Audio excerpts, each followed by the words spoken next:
Shalom, je suis le frère Indé. C'est moi qui vais maintenant parler de la deuxième partie qui concerne la partie à partir de laquelle le Seigneur prend le relais et commence à parler à travers mon frère, c'est-à-dire à partir de sa bouche. Il parlait à sa place en fait. Voilà, donc Yacine n'était pas là et c'est le Seigneur qui a agi. Donc pour rappel, je rappelle que c'est depuis 2003 que tout ceci s'est passé. Et aussi, à ce moment, j'étais étudiant à Yamoussoukro. Et mon papa, lui, il était en mission à Sikinsi. Tout ceci est en Côte d'Ivoire. Tout ceci, c'est en Côte d'Ivoire. Et Yacinthe, mon grand frère, lui, il était à l'université d'Abidjan. Donc, il résidait à Abidjan. Et nous avons notre village, notre ville, c'est Yamoussoukro.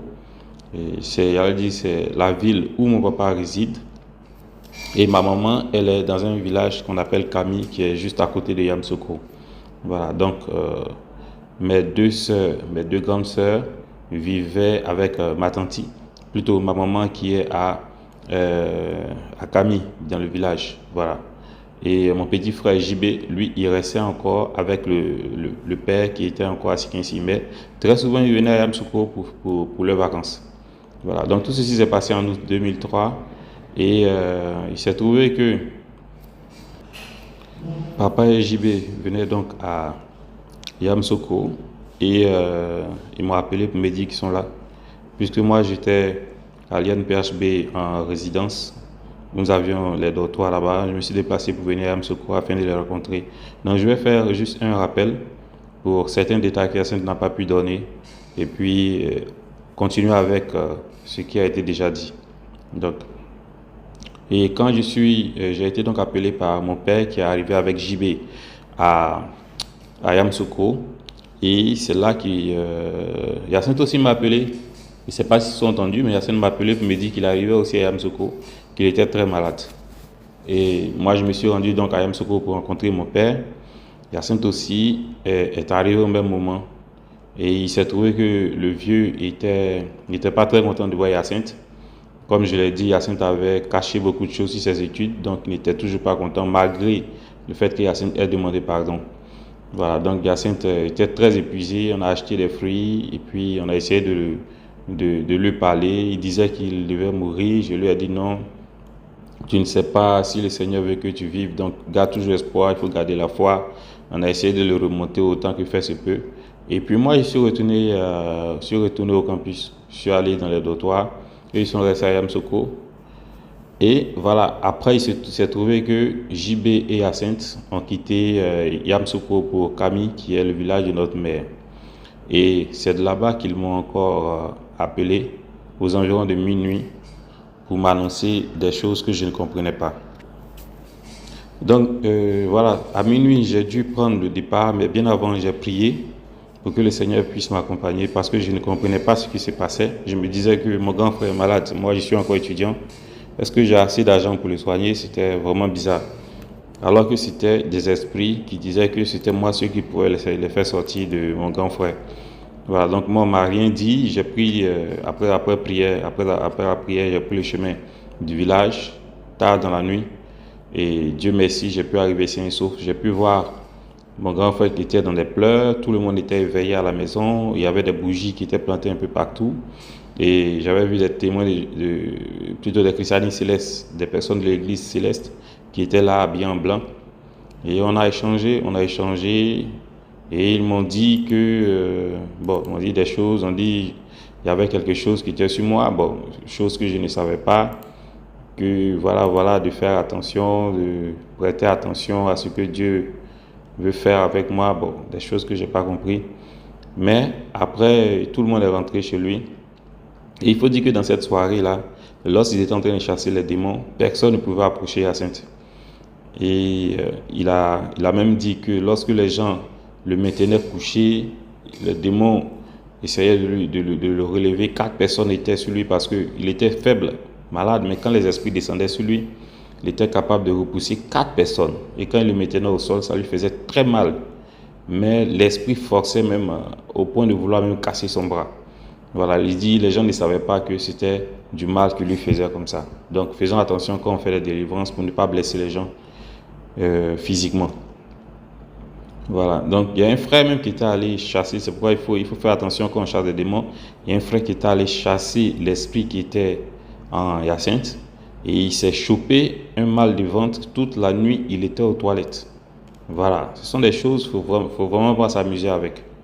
Voilà, moi je ne dis pas que j'ai quelque chose de spécial, moi j'étais un simple chrétien, même pour prier pour une personne c'était difficile et je ne savais pas ce qui m'attendait, il fallait que je vienne chasser un esprit qui fait partie même du ministère, qui était l'un des ministres de Satan. Et ça, vraiment, c'est le Seigneur qui m'a beaucoup aidé. Sinon, ça n'allait pas être possible. Donc, tout le monde est rentré et toute la nuit, on est resté, moi je suis resté pratiquement toute la nuit éveillé. Et voilà, il ne pouvait pas dormir sans les cantiques. J'ai dû chanter des cantiques jusqu'au matin. Et à un moment dans la nuit, il a dit que son ventre lui faisait mal. J'ai mis la main sur le ventre et j'ai commencé à prier. Quand j'ai prié, j'ai senti que le ventre bougeait. Le ventre montait, descendait, montait, descendait. C'était vraiment bizarre, des choses que j'ai jamais vues. Tout seul, je lui ai demandé, est-ce que c'est lui qui bougeait son ventre? Il dit non. Voilà. Moi, je ne savais même pas qu'il avait des esprits en lui, puisque je n'avais aucune information de toutes ces manifestations. Et il m'a confessé après que tout ce qui a créé les problèmes qu'il vit actuellement, c'est le fait qu'il soit sorti après son baptême, qu'il ait eu des rapports sexuels avec sa copine. Donc ça a créé tous ces problèmes, les esprits sont entrés en lui et il a eu tous ces problèmes et ces difficultés respiratoires, ces maladies qu'il avait, son mal de ventre et ça voulait l'emporter. J'ai dit que le Seigneur était miséricordieux, qu'il fallait garder la foi, il ne fallait pas se décourager. Il était vraiment abattu quand je suis arrivé, il pleurait. Dieu merci, j'ai pu le consoler. Personne ne n'arrivait à le consoler. Donc, on a pu dormir jusqu'au matin. J'ai chanté des cantiques quand il arrêtait. Il dit de chanter, j'ai chanté. Vraiment, le Seigneur m'a soutenu. On a dormi jusqu'au matin. Le matin, il a dit, il voulait aller aux toilettes. Voilà. Donc, il fallait qu'on aille dans le champ de la vieille, comme je l'ai dit. Et c'est alors qu'on est allé, c'est ce qu'il a expliqué. Et là-bas, il s'est mis à prier. Et il y a un moment où il est resté calme, où on a prié pour lui pendant près d'une heure trente. C'était chaud dans le champ, en train de chasser les esprits qui étaient en lui. Il rampait comme un serpent par terre. Il criait, il sifflait comme un serpent. Il criait comme un lion. Et j'ai demandé le nom de l'esprit qui était en lui. L'esprit a dit, il s'appelle Chalafa. Chalafa, un nom que j'ai jamais vu, que j'ai jamais entendu plutôt. Et il était dans son ventre qu'il mangeait. Il ne sait pas qu'est-ce qu'il mangeait. Et quand il dit qu'il mange, on a l'impression qu'il mâche la bouche. Il fait bouger la bouche comme s'il était en train de manger. Les yeux de Hyacinthe étaient fermés. Il était couché au sol, dans la poussière. À demi nu, il n'avait pas de culotte, seulement une chemise. C'était vraiment difficile. Il était écorché au sol parce qu'il rampait. Il y avait les blessures sur lui. Moi-même, j'avais les genoux par terre parce que je le maintenais. Bon, les gens disent qu'il ne faut pas chasser, il ne faut pas avoir la main sur les démoniaques, mais moi, j'avais la main sur lui. Dieu merci, ça ne m'a rien fait. Et je lui ai imposé les mains, je priais, il faisait tout, mais l'esprit dit qu'il ne part pas, c'est sa place. Il ne part pas, c'est sa place, mais il ne disait pas le lien qui était entre lui et Hyacinthe. Il dit qu'il ne part pas sans le tuer. Il faut qu'il le tue avant de partir. Voilà, les esprits n'aiment pas ça. Repartir, bredouille vers Satan, c'est la sanction immédiate. Donc là, il fallait que absolument il puisse l'achever. Ça, c'est des choses que j'ai apprises après. Et voilà, donc là, c'était vraiment compliqué. On a bataillé, prié. Un moment, notre maman est arrivée au champ. Elle est arrivée au champ. Elle ne savait pas que tout ceci se passait dans la brousse. Elle nous a vu, elle s'est mise à distance. Elle a commencé à prier, nous soutenir en prière. Elle aussi, elle est chrétienne. Et à un moment, il est resté très calme. Et on avait l'impression qu'il était en train d'expirer par la bouche. Voilà. Et voilà. Il expirait par la bouche, il est resté très calme. Et là, on pleurait. Je ne savais même plus ce que je disais.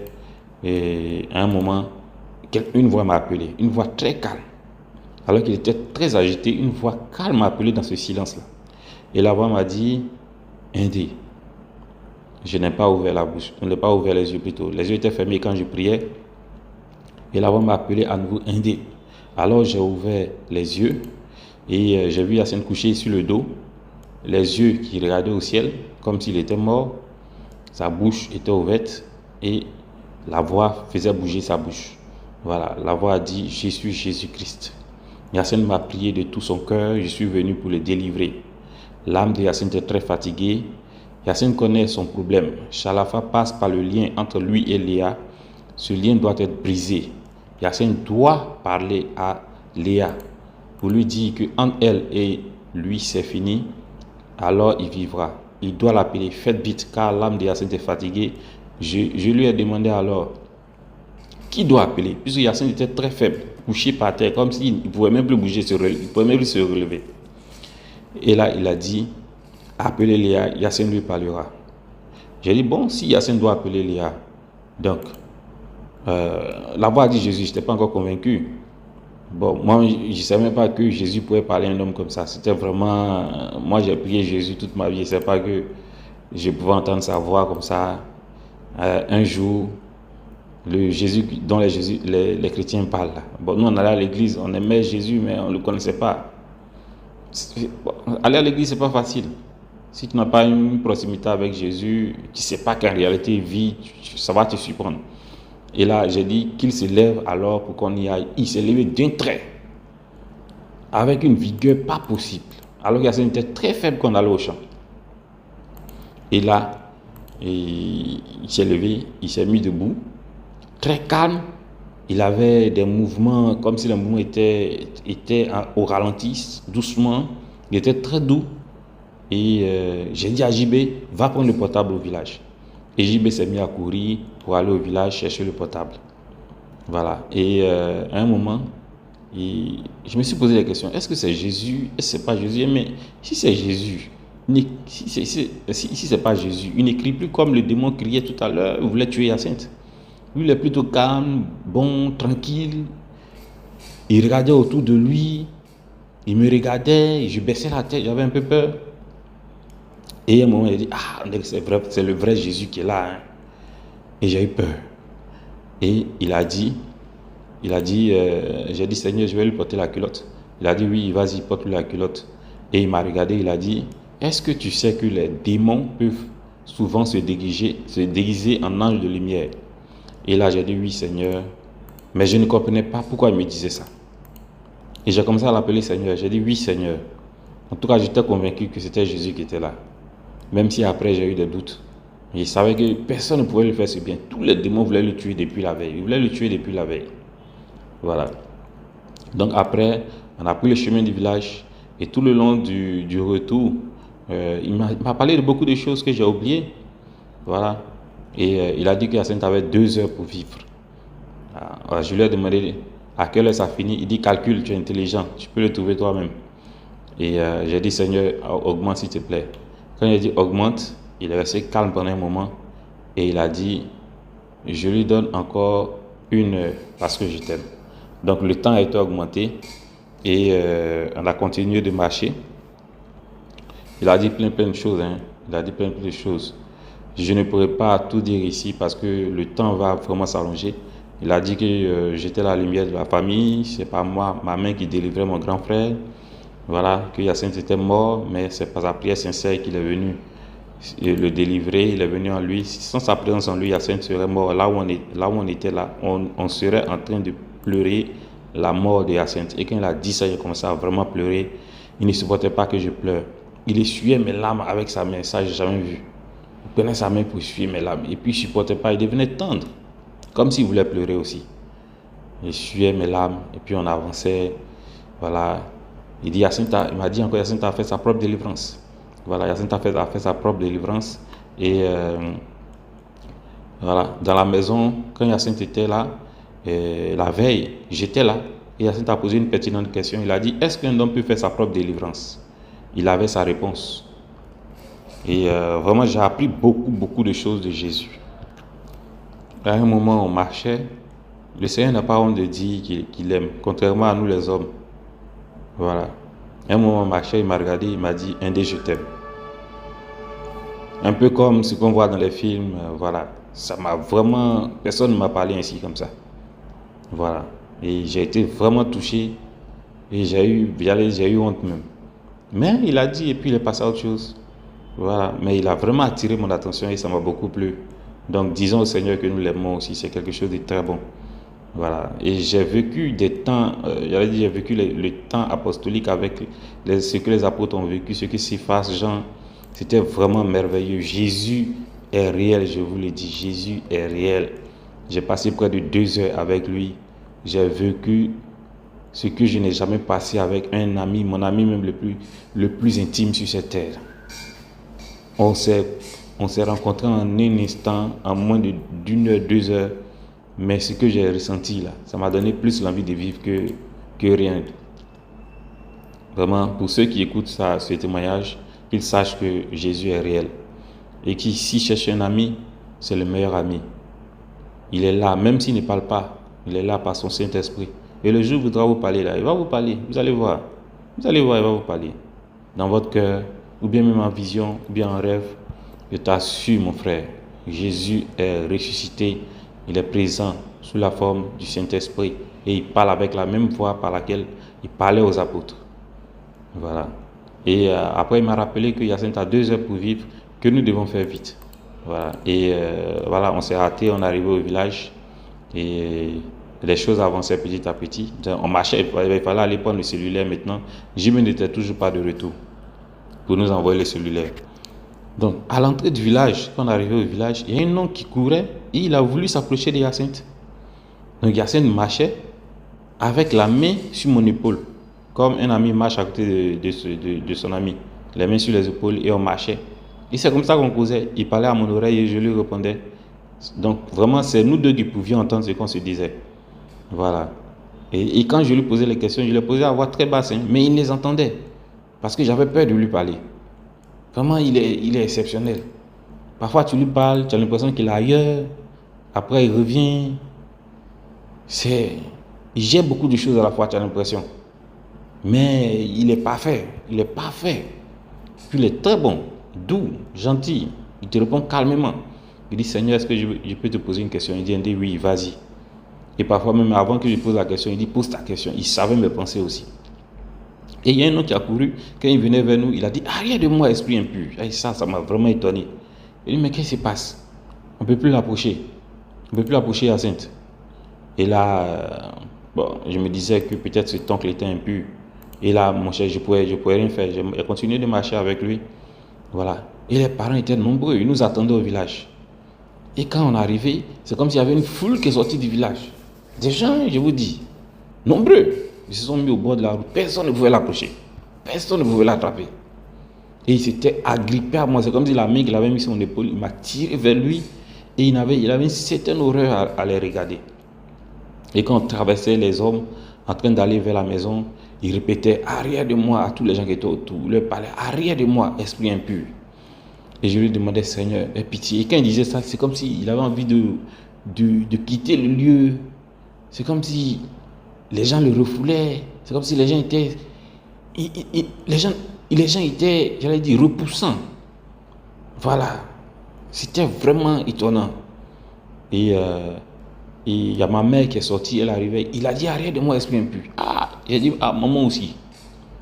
C'était vraiment difficile. La vieille était choquée. Et JB a couru, il est arrivé et il a envoyé le cellulaire. Et voilà. Il y a Léontine qui a vu Hyacinthe, elle a voulu s'approcher, il a dit, arrière de moi, esprit impur. Ah, bon, les gens commençaient à être choqués.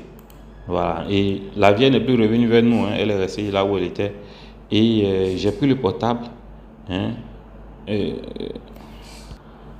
Donc, ma soeur Léontine, elle venait, je rappelle que ma soeur Léontine, elle venait en pleurs. Quand JB est arrivé à la maison, JB est tombé par terre, c'est ce qu'on m'a dit après. Il a dit, Hyacinthe est mort. Les gens commençaient à pleurer au village. Donc, normalement, c'était le corps qu'ils voulaient voir, qu'ils attendaient. Mais Hyacinthe était debout encore. C'est ce qui les a étonnés. Voilà. Donc, quand j'ai pris le portable, le Seigneur a dit, va dans la maison, dans la chambre, regarde. Dans le sac de Hyacinthe, il y a un calepin. Prends-le, il a le numéro de Léa. J'y vais aller exactement, il a trouvé, tout était juste. Et il a envoyé le calepin. Il a voulu donner au Seigneur, le Seigneur a dit, ah, éloigne de moi ce calepin impur. Et JB a reculé avec le calepin et c'est là qu'il a donné le numéro de Léa. J'ai voulu composer et le Seigneur a dit, allons sur cette montagne, allons, il y a une cabine pour qu'on puisse appeler. Et moi je me disais, on va aller sur la montagne encore, c'est trop long, mais le portable de l'oncle est là, on va essayer d'appeler, il essaie de lancer là. Ça n'est pas passé. Il n'avait pas d'unité. Le Seigneur sait toutes choses. Et tout ce jour-là, j'ai vécu des choses parfaites. Il ne discutait pas. Tout ce qu'il disait là était exact. Il connaissait la route. Il ne se trompait pas des chemins. Il connaissait tout. Même mes pensées, il les connaissait. C'était vraiment puissant. Donc, j'étais vraiment très, très heureux. Avant de nous rendre dans la cabine, il m'a dit de me mettre à genoux. Il va prier pour moi.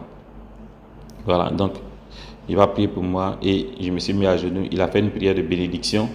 Voilà, et on a pu prendre le chemin de la cabine. Voilà. Donc, pendant la cabine, il a vu que maman nous suivait. Et il a dit, c'est sa mère, qu'elle vienne. Elle soutient Hyacinthe. Il a dit, mais et son papa? Il a dit, son papa l'a vendu à Chalafa. Et c'est là qu'il s'est arrêté.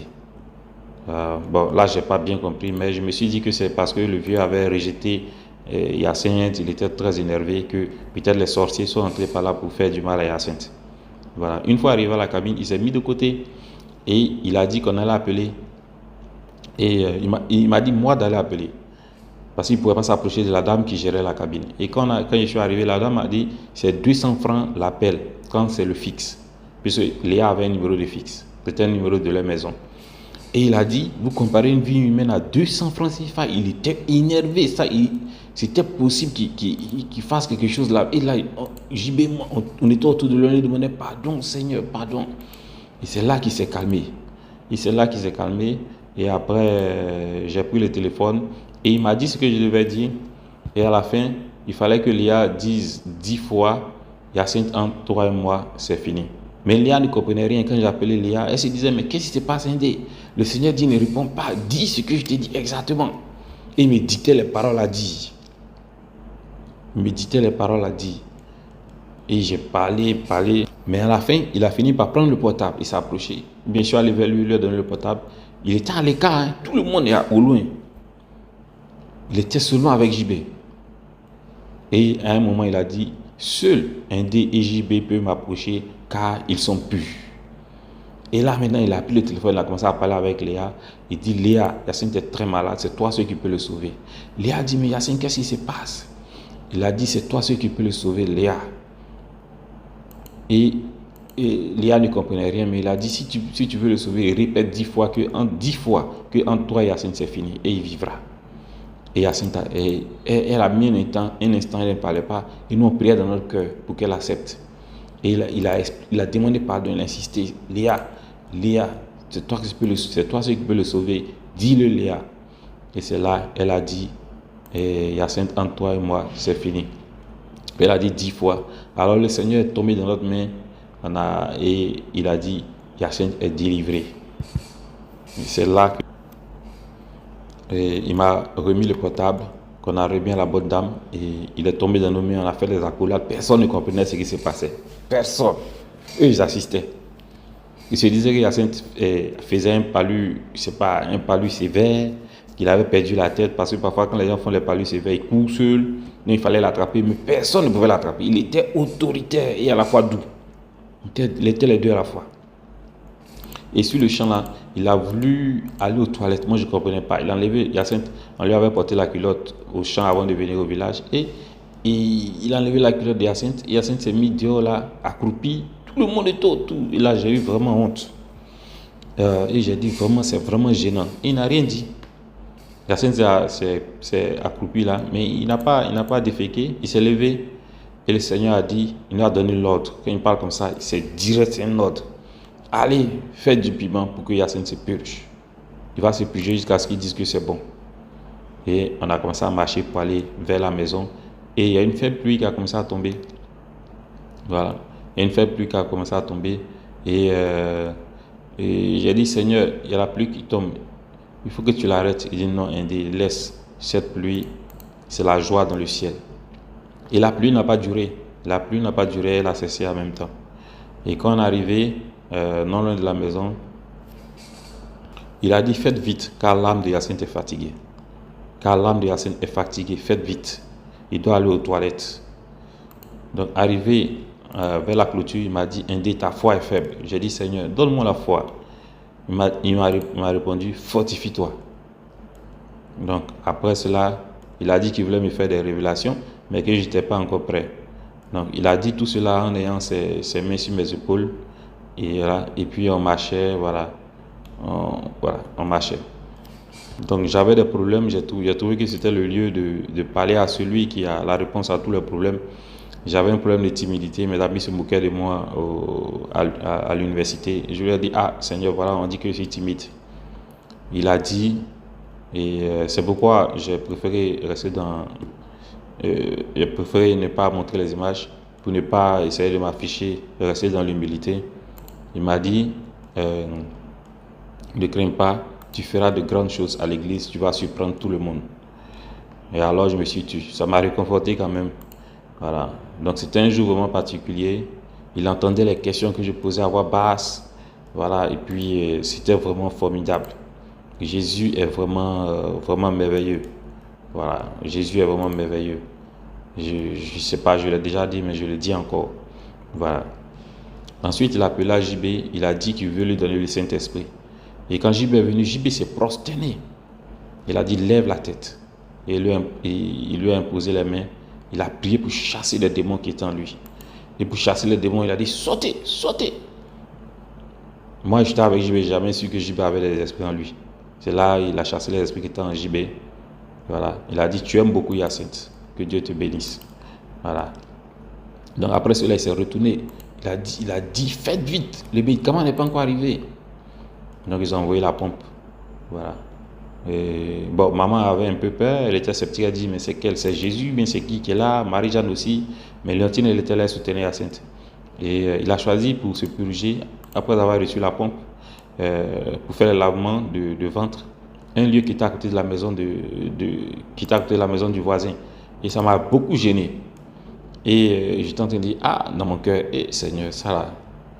Quand avant de s'accroupir, il m'a dit, mon père a fait toutes choses. Et il connaissait même mes pensées. Et il a dit, je sanctifie ce lieu. Et là, il s'est abaissé pour purger. Après, il a donné la pompe. Les gens sont allés, ils sont revenus, ainsi de suite.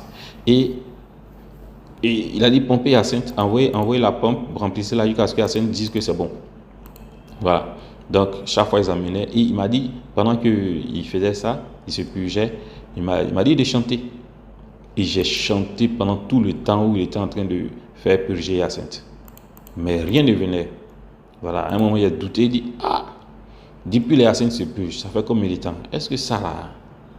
Et il a dit, Indé, est-ce que tu sais pourquoi mon père passe par ce procédé pour délivrer Hyacinthe? Il aurait pu faire un miracle et cela sera terminé. Mais il fait tout ceci pour la gloire de son nom. Et là, j'ai été calme en un instant. Il connaissait même mes pensées. Après, il s'est déplacé, il a quitté la maison qui était à côté, il a quitté l'endroit qui était à côté de la maison du voisin. Il allait dans notre cour. Et là-bas, Hyacinthe était vraiment nu. Les gens étaient autour, comme si c'était un spectacle. Les gens étaient nombreux. Personne ne pouvait l'approcher. C'est comme si les anges étaient là, ils les empêchaient d'avancer. Et quand ils s'approchaient, il leur intimait l'ordre de s'enfuir. Il leur disait arrière, ils allaient très loin. Et la dernière fois, je me rappelle où il devait le pomper, il massait le ventre de Hyacinthe, il a mis la pompe en haut, le purgeoir, et il a prié, Père, délice ses intestins. Mais quand il priait, ses yeux n'étaient pas fermés, ses yeux étaient ouverts. Père, il regardait le ciel, il a mis la pompe, il a levé la pompe, il a dit, Père, délice ses intestins. Et nous, on chantait, on ne pouvait pas s'arrêter. Quand on s'arrêtait, il dit, chantez. Nous donnait l'ordre de chanter. Ah, ça faisait en même temps peur, en même temps c'était intéressant. Et on a chanté, et il massait le ventre de Hyacinthe pour la dernière fois. Et quand il a fini de pomper, il a dit qu'on allait envoyer Hyacinthe à l'église pour le confier aux anges. Voilà, pour le confier aux anges. Après, j'ai compris que c'était pour le confier aux serviteurs de Dieu, parce qu'ils sont des anges aussi. Voilà. Et l'église n'était pas à côté, l'église était un peu loin dans un village à côté. Donc il fallait s'apprêter. Et il a regardé le corps, il a dit, ce corps est sale, lavez-le. Et on lui a donné de quoi aller se rincer. Il allait rincer le corps de Hyacinthe. Voilà, il a pu sortir. Et on voulait donner une belle chaussure. Il dit, le Fils de Dieu est humble. Il ne prend pas. Et on lui a donné des souliers. Hein.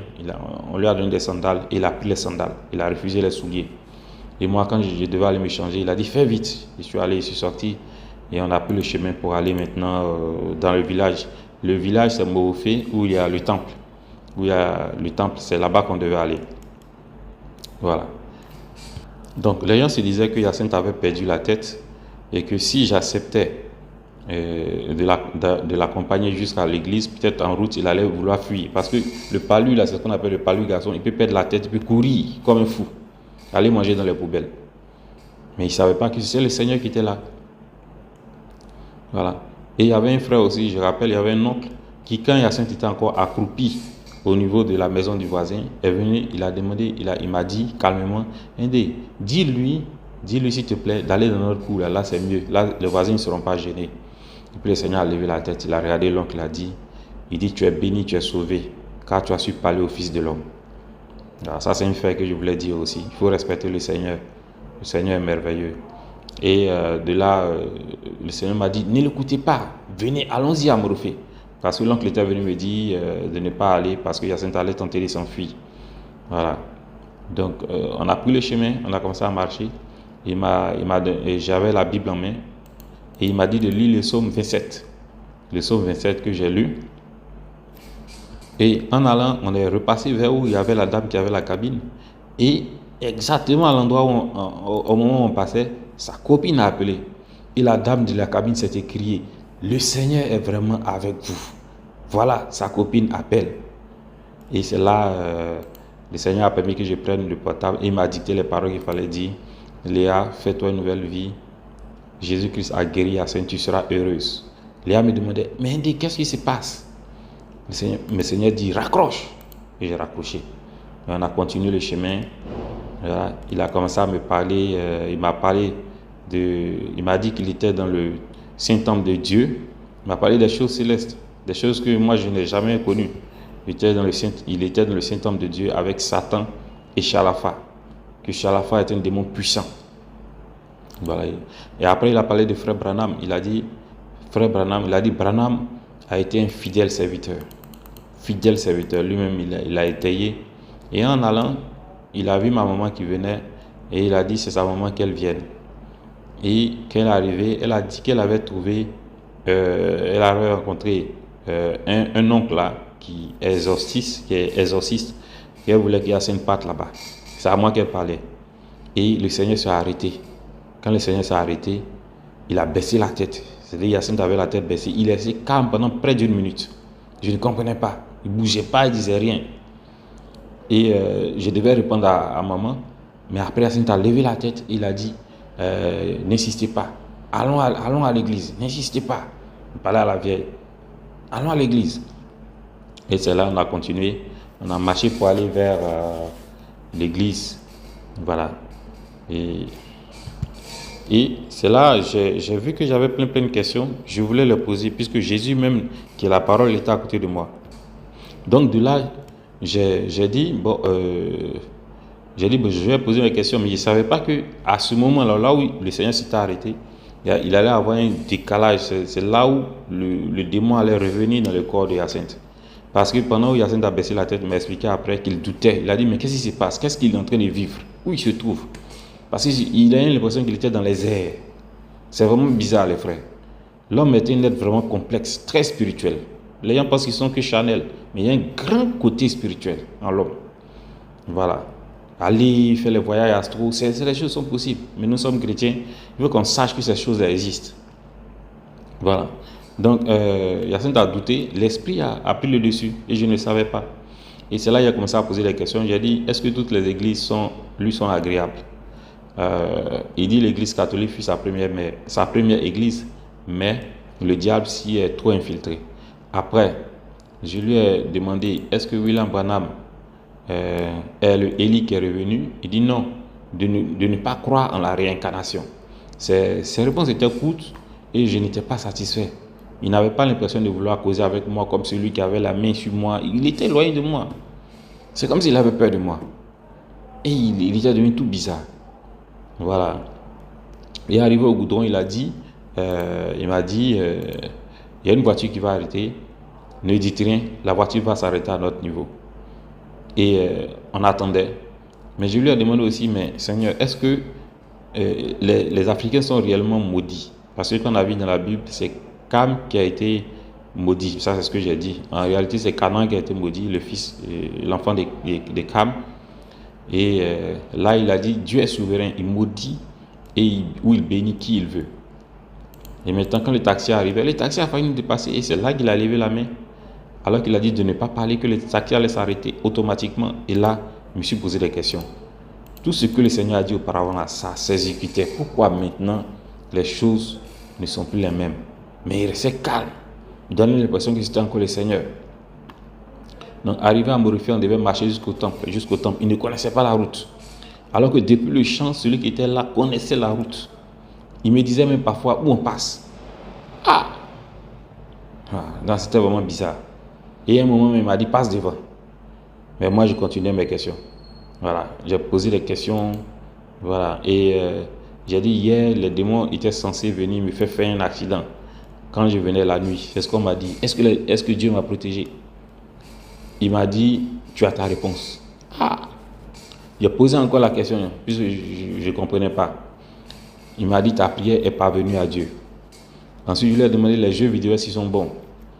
Est-ce que c'est bien de jouer aux jeux vidéo? Maintenant, là, il a dit, le diable a une main mise un peu partout.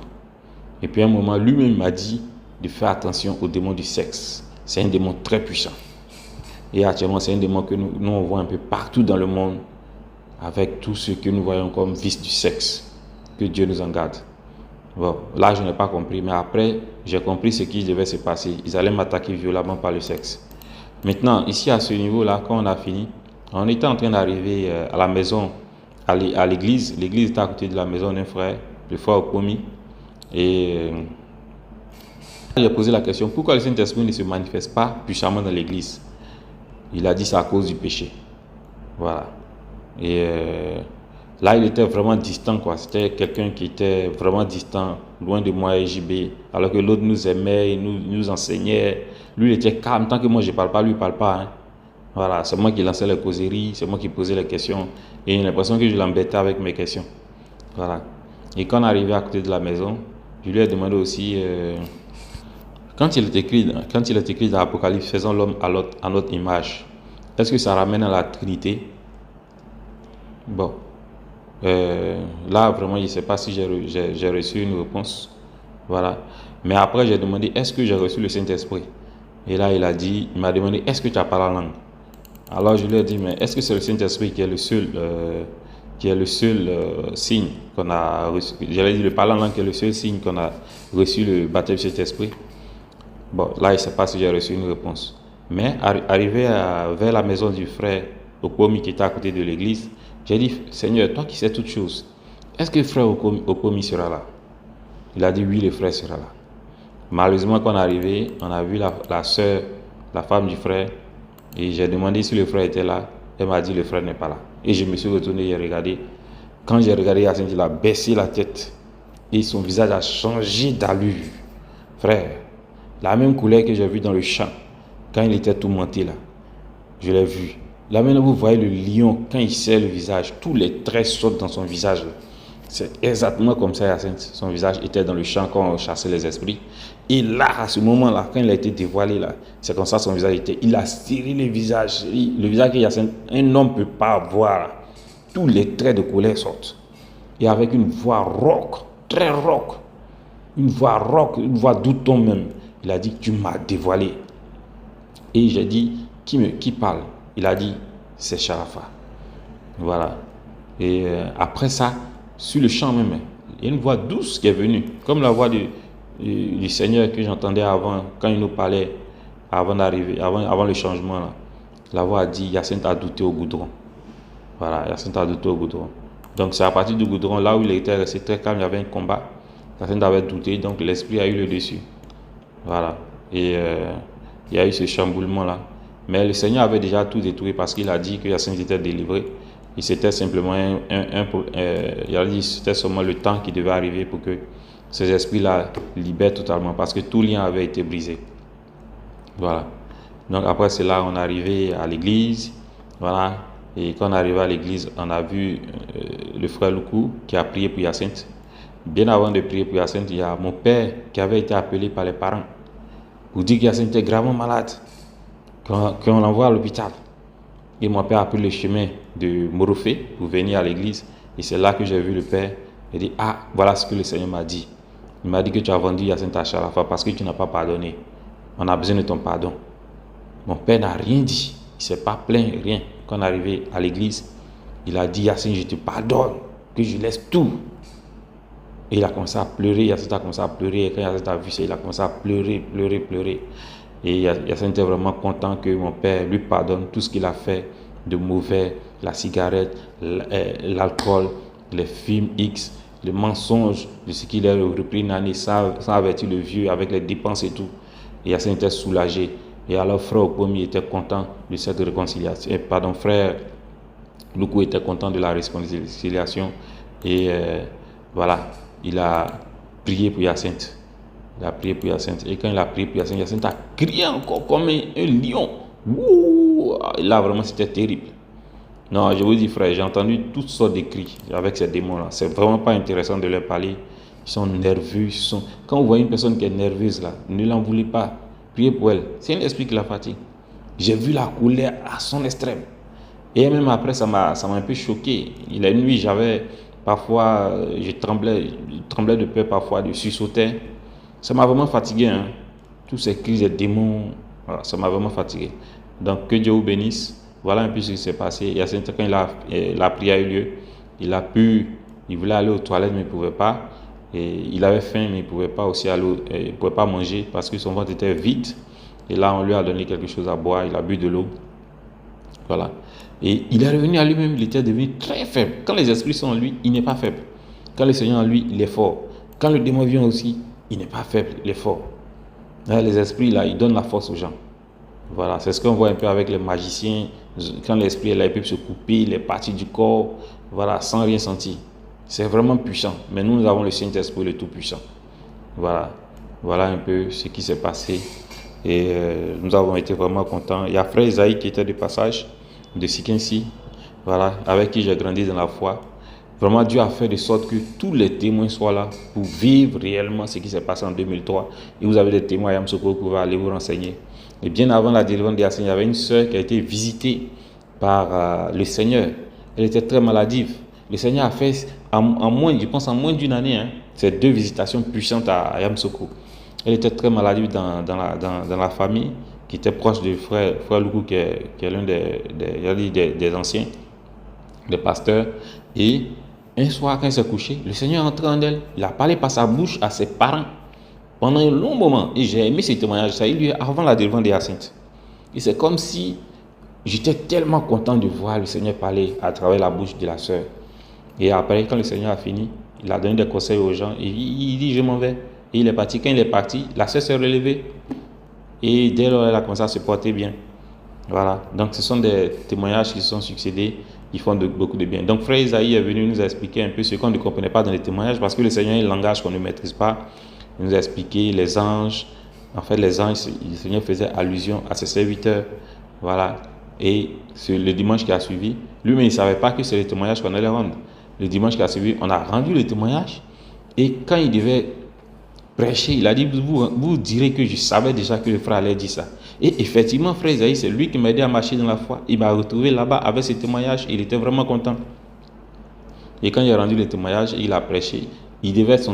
Son thème était l'autorité qu'on a reçue, la puissance qu'on a reçue, que le chrétien a reçue. Voilà, nous sommes les dominateurs. Et il a prêché, il nous a vraiment exhortés. Que Dieu le bénisse richement. Donc voilà un peu ce qui s'est passé. Que Dieu vous bénisse. Et après, il y a eu la suite des événements, mais je vais présenter tout ceci dans un autre témoignage. Il y a eu la suite des événements. Shalom, shalom, shalom. Mettez des commentaires, partagez. Jésus est ressuscité, Jésus est vivant. Je vous aime. Gloire à Jésus. Amen.